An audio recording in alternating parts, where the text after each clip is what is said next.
When you go, you're probably going to leave behind some stuff, right? Maybe some money, maybe some jewelry, maybe some property, maybe some furniture, some treasured family items. That's great. But what other legacy are you going to leave to your loved ones? And how can you let them know after you're gone that they were treasured, more treasured than those things that you might actually leave behind? Hi, it's Margaret Maloney, and welcome to Season 3 of the Death Dhamma Podcast. I'm so glad you're here, and I'm so appreciative that you are part of my community. And yet, I seek not to be attached to the idea of the podcast or even to the idea of our community. And that's our topic this season: attachment, clinging, and aversion. What happens when we really want something? What happens when we really don't want something? And what does it do to our suffering and dissatisfaction? Let's dive in and find out a little bit more with today's episode. When they were in their 70s, my parents began to have discussions with me about their death. Some of it was very practical discussion. For example, here's where to find the paperwork, and here's what we want. And at first, I was not open to those discussions. Didn't want to participate, sat there until they were done talking, changed the topic. But to their credit, they kept at it. And eventually, I was able and willing to participate in those discussions. And what a gift that was, because what they did was they helped me become as ready, or I guess I'll say as ready as I was going to be, to live a life without them. And this concept of being ready and creating legacy is exactly what Dr. Kimberly Harms discusses with us in today's episode about leaving a legacy of love. Welcome, everyone, to a special episode of the Death Dhamma Podcast. And today we have Dr. Kimberly Harms, and she's the author of Are You Ready? How to Build a Legacy to Die For. And wow, talk about something that's so helpful, right? So it's helping us prepare for death and leave legacies. And I want to say, make things easier for the people that we leave behind, to be like a death prepper, which is very much in theme with so much of what we discuss together on this podcast. So Dr. Kimberly Harms, thank you so much for being here. And maybe you would like to add to that introduction. Well, I think the addition might just be that I've been around the block in life, and so I've seen a lot of what we're going to be talking about today. Mm-hmm. I was a dentist in my former profession, and retired now, working on educating dentists in grief and managing grief. And I have I have 2 surviving children and 6 grandchildren, which is why I wrote the book as a legacy. Okay. And that was going to be the first thing I was going to say. It's like, why? Why this book? Why this book now? Well, I'm 67. So when you get to be my age, you have a lot of losses. Either you die early, right, with few losses, or if you live a long time, you're going to see everybody around you passing away. It's part of life. Death is part of life. And but the biggest losses in my life were my mother, who died when I was 17 from suicide. Okay. My son, who died at 19 from suicide. Ouch. And my husband, who died 3 years ago, from really a broken heart after my son died. So those deaths certainly put me in the grief pit, which I'm sure you talked a lot about. I've spent a lot of time down there. I bought curtains and there's no windows. I mean, I was down there permanently in my head for a number of years, and realized the importance of fighting your way out. Wow, I'm sorry to interrupt, but that's such a great phrase. I bought curtains for no windows. And I can look back and see exactly what you mean. And anyway, please continue. No, thank you. That's such an important part of grief. And we don't like to talk about that place, but it's not a good place to be. And so you got to fight your way, fight to get out. But the reason I wrote the book, the real trigger, was when my husband died, my grandchildren were so affected. by the loss of their pop, and the youngest ones the oldest ones at that time, I think, were 7. Mm-hmm. I looked at them and I thought, oh my goodness, we don't think about what can we do for our survivors to make it, they're going to grieve, they'll spend Right. some time in the pit, but what can we do to help them survive as healthily as we can? What can we do so that when I go, especially when I go, Mm-hmm.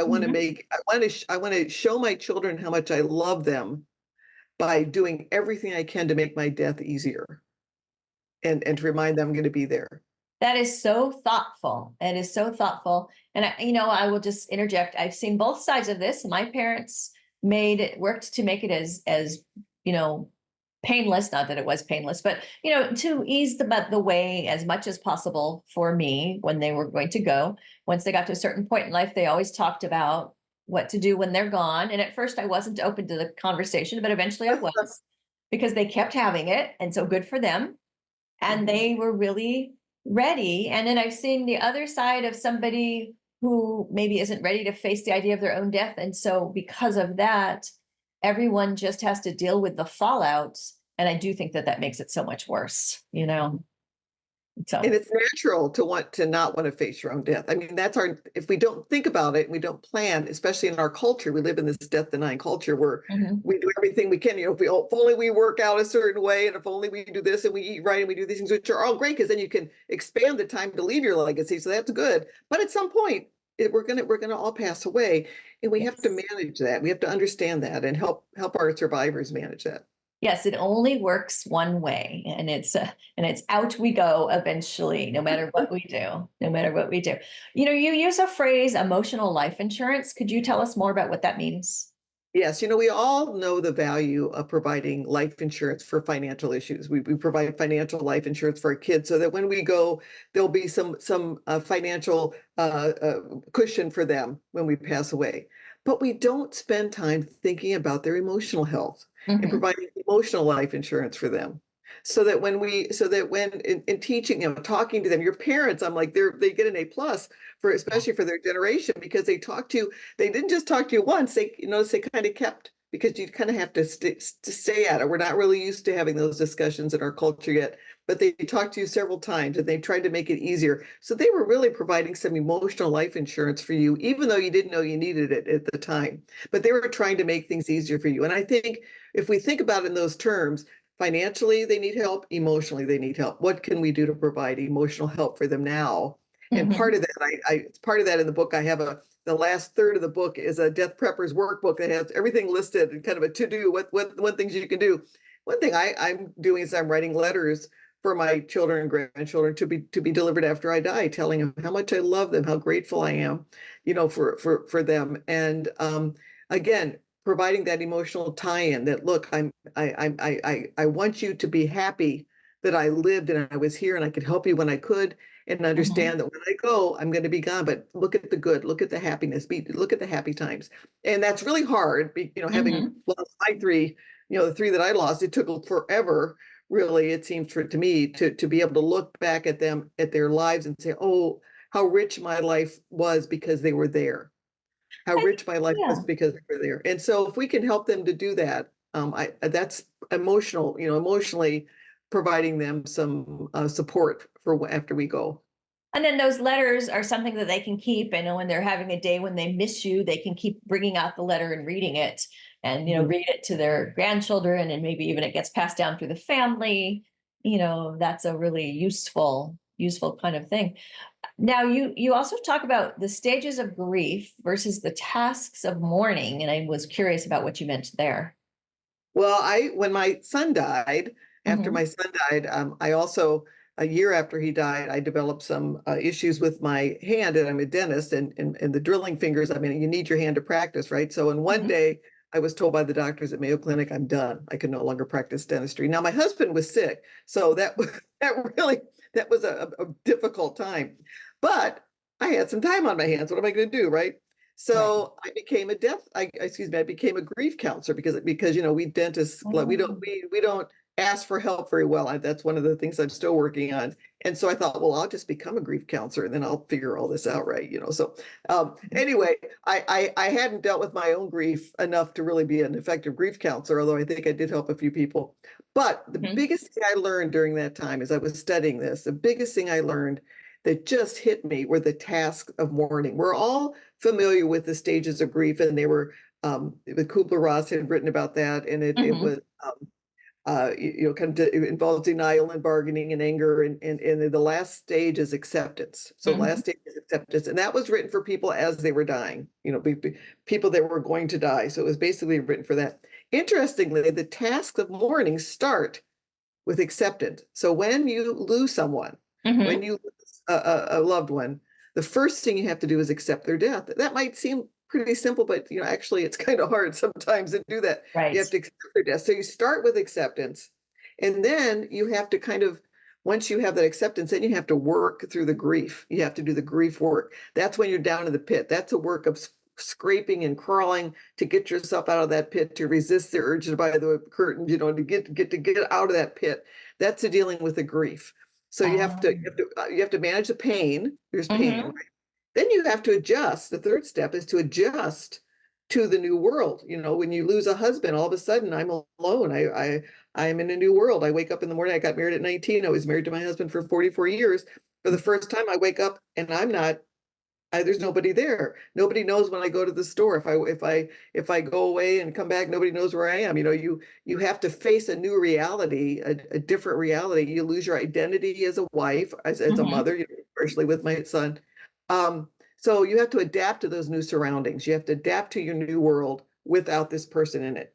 And then the final stage is when you kind of bring it all together and you keep that person. And I think I've kind of gotten there now with my husband, my son, my mother.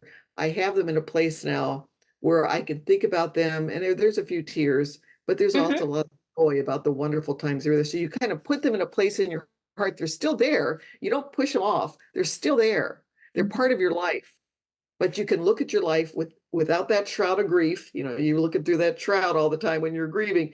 The shroud of grief is removed. You can live totally in the moment. I've got 6 grandchildren. I can live totally in the moment for those 6 grandchildren because I have placed those 3 in a place in my heart where they're there. I remember. I talk about them. We talk about them all the time. But it doesn't affect my day-to-day life. I can live without them, and that's what I want my children to be able to get to, the place I want them to be able to get to as quickly as possible when I'm gone. That makes a lot of sense as you're speaking. I'm thinking of, parts of my own journey, and, it's been 9 years for me maybe 7 years, I guess, since the last of my big losses. And sometimes I tear up, but mostly I think of it as like, I bring my people along with me. And, there's things I know I do because they were in my life.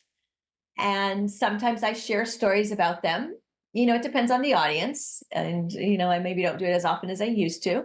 But yeah, I just know there are things I do because they were part of my life.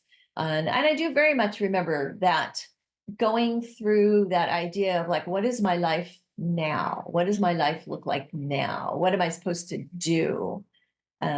Definitely having that, like, well, now what? That feeling of like, well, now what am I supposed to do? And step by step, I guess you figure it out, huh? Yeah. So what are some of these important legacies? So for example, you've got these letters. And what are some other important legacies that we can leave behind for others to help ease their journey?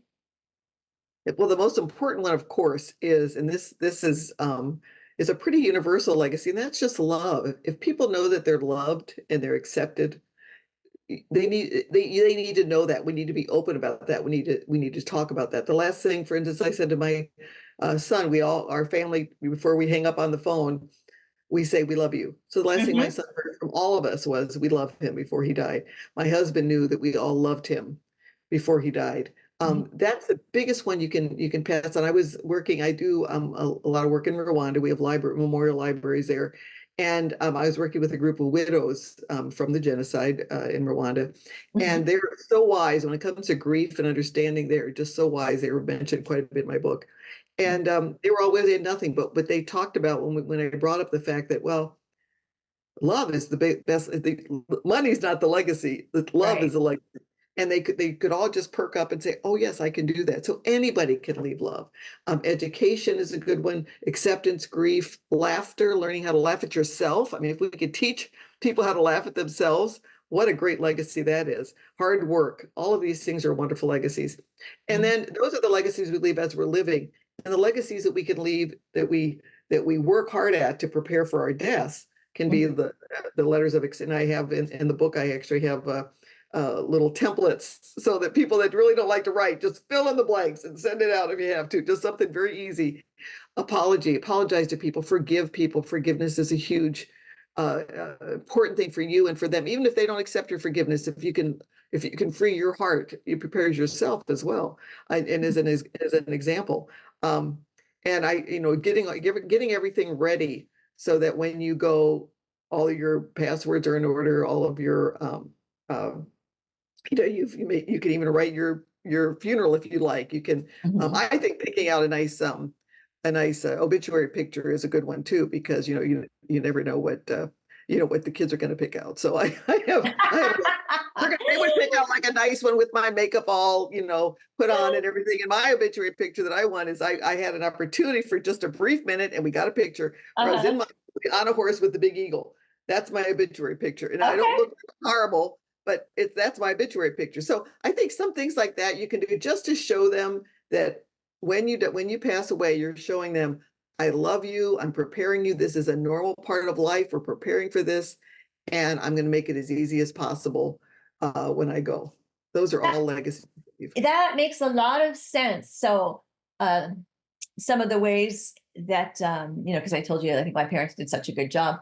Okay, Mhm. so to support what you're saying, my father one day, and this was just he was getting older, so statistically we knew what was coming, but he wasn't sick yet. He eventually died from lung cancer. But at this point, I remember during this discussion, it was just we were just on the phone. And my dad just all of a sudden started telling me, that he cared about me, that he was always proud of me. There was nothing that he was ever upset or he was, upset with me about anymore. Kind of all that, like just such a lovely, freeing discussion. It was really terrific. And then, you talk about the obituary thing. My parents both had their obituaries written. They had their pictures selected. I had asked them once upon a time to create, there's these books. If we don't use your template, there's these books that I don't know if they're still for sale. They're called The Story of a Sure. Lifetime. Yes. And it asks some basic questions so that after somebody's gone, there's things you're going to forget about, but you can look it up, and they both did that. And then, and I joke and say, this is how I realized that my mom was a control freak. Um, she left instructions for practically every detail of her funeral, down to the have my friend Mary bring her cheesecake to the church hall. I'm not kidding you. Have this person do the readings, have this person sing. And and that's when I was like, hey mom, you are kind of a control freak. Like it never really dawned on me during our life together. But that was so helpful because it turned out that I had, two people die within 5 days of each other. And my mom was one of them. So thank goodness that I had all this help. Like I never had to wonder, am I doing what she wanted? I never had to wonder. And that was a huge gift. Yes. So yeah, I They're, see. I see what they're you're. showing you how much they loved you. Yes, yes, that just doing the best they could to make it as easy as possible. Definitely. Now, we talk about, letters and letting people know we care about them. But what if we're not really in touch with someone? What if there's been a division in the family?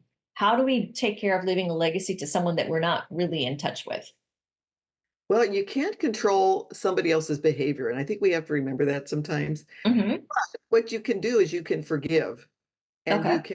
you can I would write them letters anyway, and Ah. have it in your legacy folder or your legacy. I have a binder with page protectors, and everything's in there, so it's you can Hmm. look through it, not lose things. Have letters to them in your page protectors. When you go to Rwanda, one of the things I've learned about forgiveness, and when my son died, I was so distraught. I thought, well, the people that would know about losing families is Rwanda. They had that horrible genocide Yes. years ago, and it was their neighbors, were killing them. So now they not only have to live with these, the people, the killers. How do they manage that? And what they did was they decided that they had to change things, or Mm-hmm. their kids would end up in the same boat. So they had to forgive the unforgivable. And so I learned so much from them in that forgiveness, because what I learned from them is it's like a butterfly, it's like you're like a caterpillar when you're angry, and you have resentment, and Mm-hmm. forgiving kind of metamorphoses you into a butterfly. You're free now, even if the person doesn't accept your forgiveness. Mm-hmm. That's them, because that does happen a lot. Oh, But you sure. you forgiving is freeing them, is freeing you, also frees them. But you Mm-hmm. can still write letters to them. Mm-hmm. And one thing that I kind of recommend that we're doing right now, which makes it so easy, is with our phones, we can just hold our phone up and tape record ourselves answering all these questions about, where we were born, what happened, where, if say it's a child that you haven't talked to for a long time, say, I love you so much, I just want you to know that. And this is some of your history, and I want you to be aware of your history. Give them that gift of your life, even if they don't, they might not even accept it, they might not even take it, but you've done that, you've given that to them, and it's freed you up. And hopefully, when you do pass on, it may free them up as well. They have to accept it, but it may free them up as well. I think that's really important. There's something I'm thinking about as you're saying that, and it goes like this: tips for how do I write a letter to someone who's estranged without them feeling like I'm just trying to get the last word in because I died first and I gave them the letter. Right. Well, you can't mention the conflict. Okay. That's the whole thing. You can't go back and relive the conflict, kind of like, and now I'm dead, so that's it. That's a story. Yeah, because every once in a while you hear things like that, or Right, right, you right. read obituaries that go viral and they're kind of funny, but they're kind of not, because they're kind of like, and you know, I'm leaving nothing to any of you because you're all jerks to me, neener, neener. You Right. know? And when you forgive, you don't have to say, I forgive you for what you did. You just have to, because sometimes it's like, well, I didn't do anything. So when you're writing that letter, it's important not to mention whatever the conflict was. Just take the big picture. I'm your mother. I will love you. This is some of your Mhm. history. I want you to be aware of your history. And I just hope you have a wonderful, wonderful life. I love you so much. And I'm proud of you. Those types of things. Don't even mention the history, because that's not important, right? The conflict No, it's really isn't not. important. What's important No. is knowing that you're loved, and then you've given your love, and you've done everything you can. Then Hmm. you've done everything you can, so then you're free from Hmm. that burden, and hopefully that may free them up as well. So you do it with that manner, and yes, thank you for reminding me of that. But yeah, you do not mention the conflict, because Hmm. then feel Right. like Yeah. and let me publish this for the world to see, so that everybody knows I was right, you were wrong. That's You not an stole my apology. toy when we were That's 5, right. and I'm still mad at you. Oh no. Yeah. Yeah, no, thank you for bringing that up, because no, that would be Okay. terrible. Yeah, because there's difficult things. Now, you've mentioned Rwanda a couple of times, and it occurs to me that you have some experience with talking to people about death in different cultures. Yes, yes. One of my favorite things that I like to see my children doing right now is that movie Coco that came out years ago from Disney, that I talks love about that movie. I love I that movie. love it. The Dia Hmm. de la Muerta. Oh my goodness, that came out, around a little before my husband died. Hmm. And in Kansas City, I had three children, grandchildren, Kansas City, three up here. Both places they talk about Dia de la Muerta in their classes, which we never did. I didn't know anything about that when I was growing up. And Hmm. so they actually have a little friend day where they put pictures of my son, their Uncle Eric and their pop-up and the people that that have passed away. And so they're managing it, I think, that system where it's recognized, and you still talk about the people that have passed away, is so much more helpful than the culture of denying that it happened, and plugging it away, not talking about the people. It gives you a chance to really kind of celebrate your ancestors, celebrate, and it also provides children with the understanding that we are all going to die, because I don't know if I ever talked about death in school or as I was growing up with anybody. When I was a kid, we just didn't talk about death. It was like it just never happened unless some horrible thing had to occur that would kill you without the understanding that, well, you're going to die at some point anyway. It's we die different ways, but it's going to happen anyway. We kind of felt like we could somehow avoid it. And that type of a cultural celebration, they let kids and adults and everyone, the entire family, celebrate their ancestors and the people that have died. Yes, I love that tradition too. And I do think that, I did some work a few years back of just interviewing different Buddhist teachers about how they first learned about death. And so from a Western perspective, it's often with pets. When we're kids, it's pets. But for maybe people who didn't have pets as kids, it might be a grandparent. And then sometimes, though, it's, at a shockingly young age, as you encountered, it's a parent. And so so a lot of these people were very honest about saying like that there wasn't a lot of preparation and how that impacted their lives as they moved forward, how they impacted their lives moving forward with not having that readiness. So yeah, to have something as joyful as the celebration of the Day of the Dead. I love that too. I'm sitting here looking at 2 little skeleton figurines that are on my desk, and I keep them up year round, so definitely. So what do you think is this is hard to choose, I feel like, but what could be the most important legacies?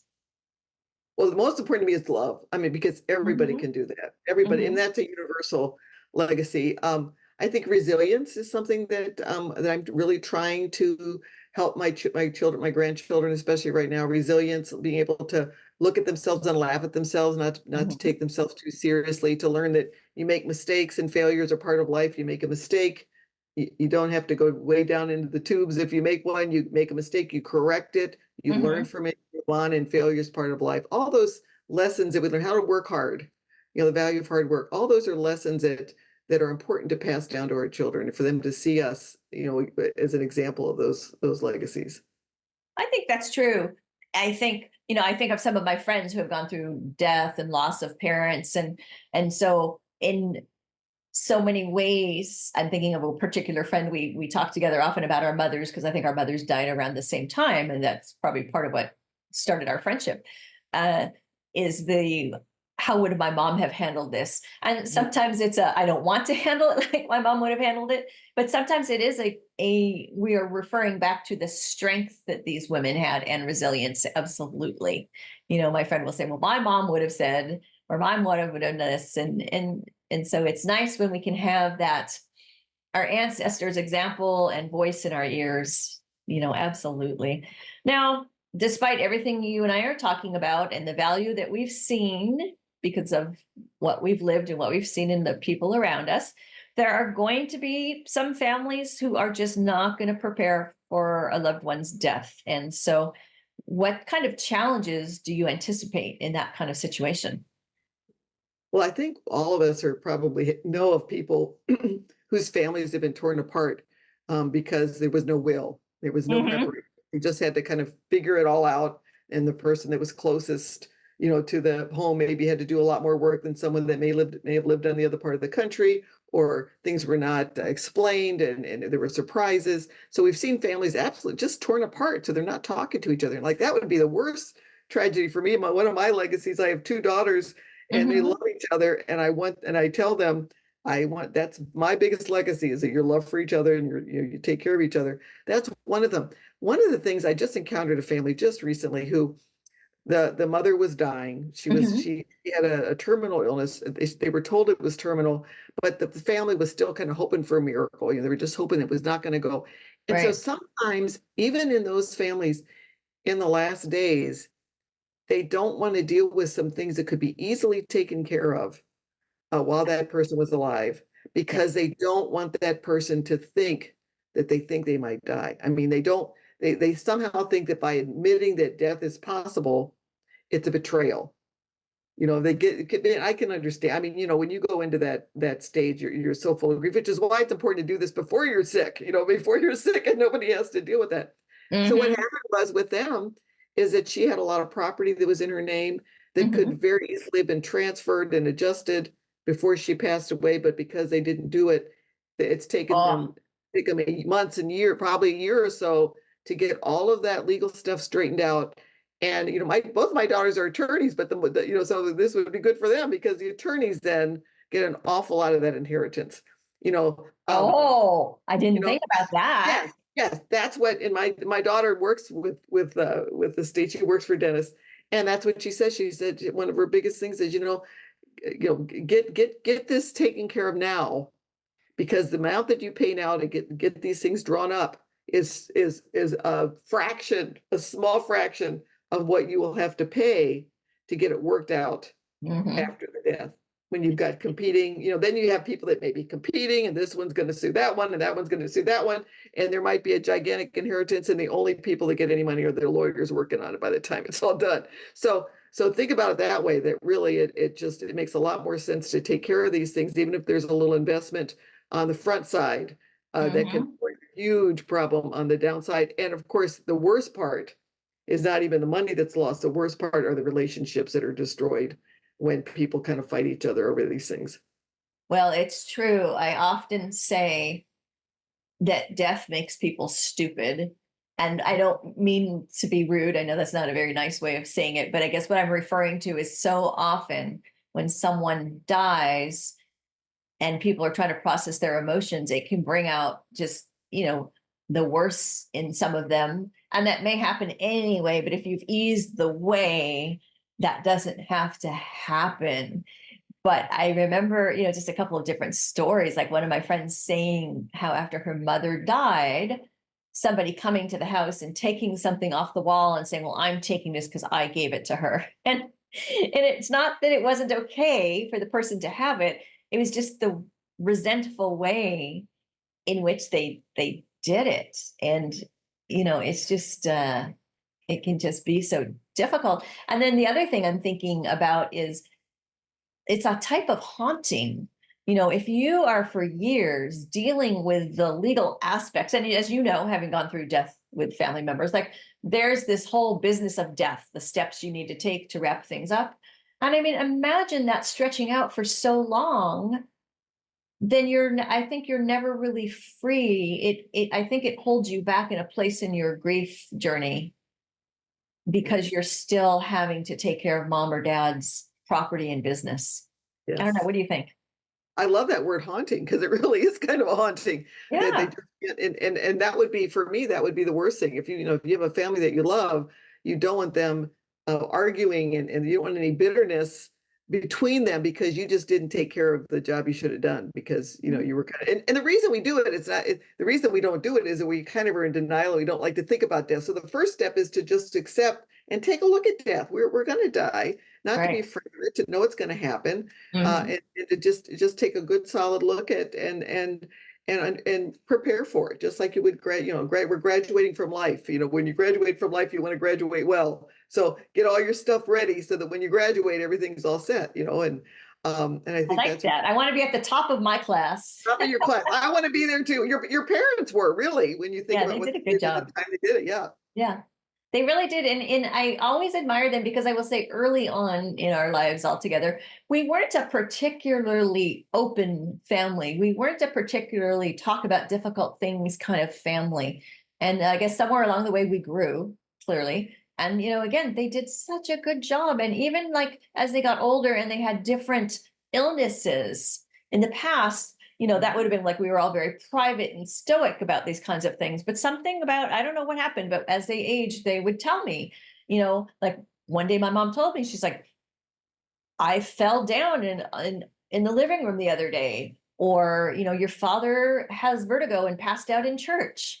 And, I think it was maybe their little way of just keeping me informed, I guess, so that if these were things that were going to lead to a big thing, I wouldn't be like, well, why didn't, and so they did. They really did a good job.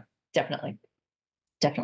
Okay. But so for those who are having a hard time with this, what questions can we use to help get the conversation about death going? Well, this is a great one. First of all, I think we need, to talk about death itself, talk about the people that have passed, to make it a comfortable conversation. Mhm. And then what I recommend is when a holiday comes up and everyone's together, like a Mother's Day. Mhm. Mother's and Father's Days are really good because then it's like, okay, this is your Mother's Day gift to me. I want you all to meet, and we're going to talk Mhm. about some things because it's important. It's to have there are some samples you can get online. It's called Mhm. Start a Conversation, that will kind of give you some triggers to how to do this. But you can make it a family event because you want to be able to talk about it with everybody there, because then they know that if that my wishes are this, my wishes are that. This is especially near the end of life. My husband was great in that we had a will, healthcare directive. Mhm. So he decided to be in hospice, and I have so much respect for the hospice people. And he did not want to be in a hospital, and he gave that living will. We talked about it. I knew what his wishes were, and so nobody questioned what we did. He died at home. He did not want to go to the hospital. Mhm. That's important for people to know, because you could have a brother and a sister that one says, well, mom wants to stay home.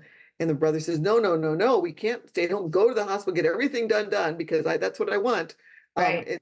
The children can disagree. And if the parent hasn't sat and talked with both of them in the room, you're gonna lead to maybe some disagreements, and also writing it down. But having a Mhm. discussion where they can see the mother describing, or father describing what they want, so everybody knows, and then have it written down as well. That's so critically important to do. I have really fun kind of a situation that happened in my house, and I'm trying to work with my grandchildren. And I had my little 7-year-old Heidi, looked up at me the other day. She was at the table and she goes, Nana. And I said, yeah, Heidi. She goes, well, if what happens to Pop Pop happens to you. And I said, well, what do you mean, Heidi? Because if I died? She goes, oh, yeah, Nana, if you died. I said, well, what, you have a question? She goes, yeah. Can we still go to Disney World? And I thought, oh my gosh, I've done it with Heidi. I have one success story. She knows. And I said, yes, yes, I want you to have a ball. I want you to have fun. When I die, I want you to just have as much fun as possible. So she kind of got it. So we can talk about death. And it was just a great experience, because I've been kind of working on the little ones. But I think even Mhm. with the older ones, I have one daughter that's more likely to talk about it, another daughter that's a little hesitant. So I work with both of them. Yeah. Yeah. Well, that's great. I love that. Can we still go to Disney World? But that could be the title of your next book. Can we Yeah. still go? I don't know if we're allowed to use that. When Yeah, I yeah. Because that I love that she's thinking that way, because what she's thinking about is like, after you die, I'm going to be sad, but can I still also live and be happy? And we both know that yes, you can. Right? We just we're going to live with our grief, and we're going to have joy also. Right. And we And our want to. days are I want that. combinations of both these things. Yeah. Yeah, that's just beautiful. I love that. You know, you've been sharing with us so generously. And before I let you go, I just want to check in and see, what is there that you would like to tell us that maybe you haven't had a chance to share yet? Is there something that, I haven't asked that you're like, I wish Margaret would ask me this question? I think that, not that I can think of, except that just there's so many easy things you can do right now, Hmm. especially with your camera, with the camera on your phone. You can I have a list of questions in the book, but there are lots of books out there. There's so many resources out there. Look Hmm. on the internet. There are wonderful things on YouTube. Oh my goodness, if you take a look at some of the discussions of life after death, which is just crazy, fascinating, on YouTube. Take a look, start looking, start researching death if you're afraid of it. And if you have a chance, just get your phone and go over your life history. Tell your kids what you think you want them to know, and record it on your phone and then send it to them. It's such an easy thing to do. You could do it in 10, 20 minutes. My daughter did this for my husband. When my husband was sick, she videotaped him on the phone, asked him a bunch of questions. Then after he passed away, she put it all in a book, and with pictures and so on. It is such a treasure for us that we have of him. So think about little things you can do now to make sure your kids are emotionally healthy after you pass away. That is beautiful. And any other, when I say final thoughts, I mean for this discussion, any other final thoughts for us? Well, I guess just the hardest thing to overcome is we kind of we kind of feel paralyzed, at least in my generation. I'm a baby boomer. We kind of feel paralyzed. We cling to our stuff. You know, we talked a little bit before the show started airing about the need to get rid of all your stuff so that your kids don't have to do it. We need to sit down, take a look at our lives, and try to become detached from the things that we have that we have an emotional attachment to that our kids might not, and just kind of come to terms with all of that, and just give your kids as much information as you can to prepare them for the time when you go. And so that when you're and do it before you get sick, get it all ready before you get sick, so that when you do, you can enjoy the time you have left, because it's going to happen to all of us. Some of us will go quickly, but some of us will have some time. And if you have a diagnosis that looks like it's terminal, or you're in hospice and you know that there's a limited time left, it would be great if you had all of this stuff done beforehand. That's a great idea, because whatever we have left, we want it to be as easeful and joyful as possible. Definitely. Yes. Well, I can't thank you enough for sharing today. I know this is going to be really helpful for everyone. And, you know, we are as the Death Dhamma Podcast, we are trying to be a death ready group, and this is very helpful. So thank you so much for your time. Well, thank you for asking me. It's been a real privilege to be here. I would love to hear from you, your thoughts, your suggestions, your own stories about attachment. So follow this link, I'm going to read it to you in a minute here, to leave me a 90-second message with your ideas and suggestions. You can go to https://www.speakpipe.com/death_Dhamma_podcast. I suppose you could also just use your favorite search engine to say SpeakPipe Death Dhamma Podcast. And there you can record an audio message for me. And be sure to come over to margaretmaloney.com. That's MargaretMeloni.com and join the community. You've been listening to the Death Dhamma Podcast with your host, Margaret Maloney. Thank you so much for being here. Come find me on margaretmaloney.com, MargaretMeloni.com. And until we meet again, may you be well, may you be happy, may you be at ease, and may you be free from suffering. Bye for now.